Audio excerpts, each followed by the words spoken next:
Alright, Merry meet everybody, it's Raven here. I'm doing a video today specifically on a video that I made a while ago. I'm retouching up on a video. It was the how to start the craft, or like beginner's guide. I think I made like 2 videos of this, but I wanted to do a revamp version of that again, as my path has changed quite a bit since I was the first little witchy. So my video, this will be more geared towards Wicca, like most of my videos always are. I am a Wiccan, so it'll be geared more towards Wicca, but also give advice towards just witchcraft. So, in beginning Wicca, what is Wicca? Wicca is a neo-pagan religion who was brought attention to by Gerald Gardner. He did not create Wicca. It was discovered, or it was more brought into the light by Gerald Gardner in the late 1950s? I think it was the 1950s, 60s, something like that. And those see, look at me, I can't get my words correct today. That time period. And it garnered from that. He claimed to be, have witch lineage. And what was it? It's more of a recreation of ancient traditions, but Wicca itself is not ancient. It's like a modern revival of different practices from different pasts. It's not just a one true thing. So that's where Wicca started from. Wicca, its main tenets, Wicca does not have an exact structural organized religion like mainstream religions such as Christianity, Islam, Judaism. It doesn't have a center following of rules, if that makes sense. The only main tenet that Wiccans all follow or believe is with harm none, do what thou wilt. Which means do whatever you want, just don't hurt people in the process. What else? It's also, the major other belief is, of course, the belief in the goddess and the god. It varies between each practitioner. Some might be monotheistic, polytheistic, polymonotheistic, which I'll go into a whole different video for that topic. But anyway, that's that. Now, to get started in Wicca, most witches, like I always recommend, how I started was reading books, going to the library, looking up online, but of course with doing research with books and internet research, you should always be cautious, skeptical. Listen to your own intuition when reading other people's books, because every Wiccan author or publisher, or what do you want to call it, writer of a blog or whatever it is, they all have their own views, their own ways of teaching Wicca. Wicca doesn't have, like I said, a main way to be taught. There are many different traditions of Wicca. There are many different sects of Wicca, different forms, so proceed with caution with that. I always recommend, for any new starting Wiccan, I recommend any of Scott Cunningham's book, especially Solitary for the Solitary Practitioner. Probably pronouncing the name of the book wrong, but you get the picture. And any of Raymond Buckland's books. Silver Ravenwolf I used to recommend, but I don't recommend her anymore, because some of her opinions are extremely biased. I don't recommend going to an extremely biased author. So Scott Cunningham, Raymond Buckland are good starting points. Deborah Blake, The Goddess in the Details, etc. are some good ones. Now, you also need to, in my advice, you need to sit down and go over why it is that you think Wicca would be a path for you. You have to sit down and generalize or go over your belief systems. What is it about the religion or the craft itself that calls you to it? For example, within Wicca, oh my goddess, can I speak today?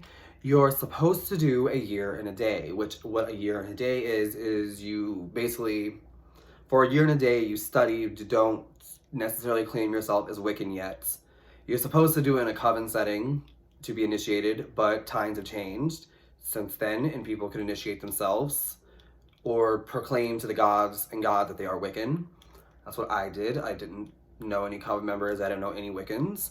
In the older days, it was a lot more strict. You had to be initiated by a coven in order to be a witch or a Wiccan. Which, like I said, times have changed. Anyway, after the year and a day, you're supposed to celebrate each of the 8 Sabbats, get to know yourself more, study, research, practice daily to see if it's the life for you. That's why they do it a year and a day.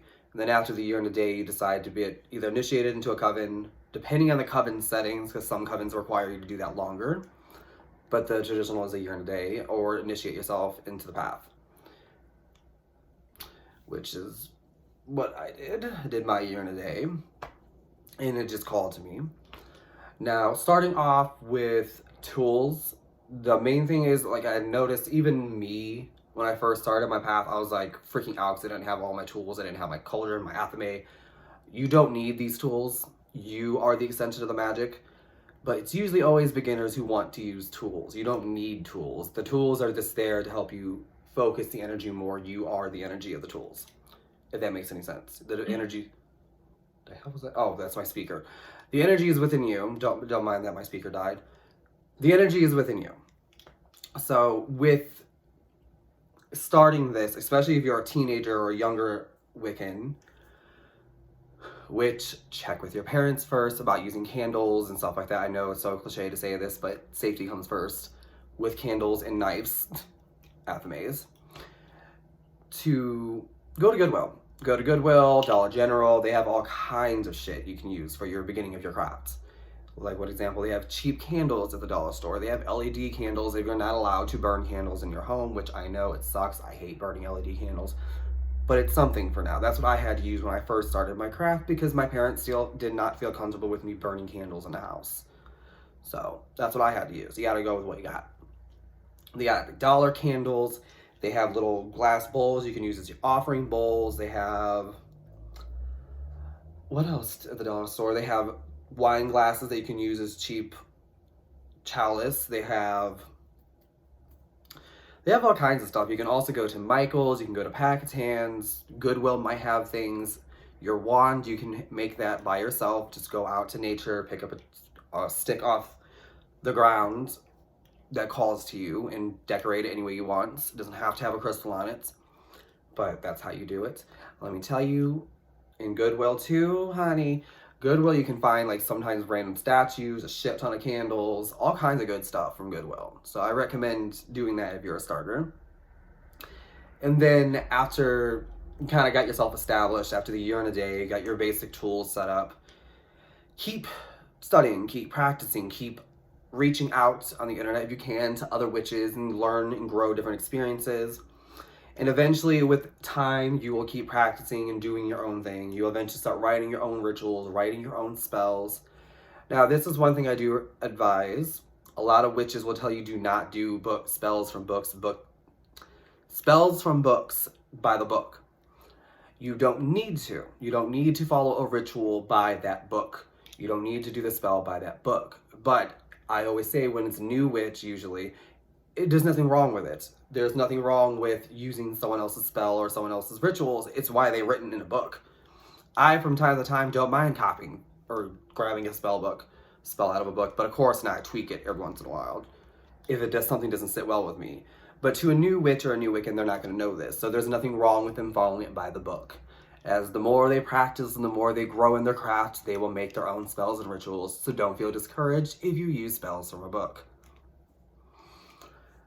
So that's pretty much, then setting up an altar.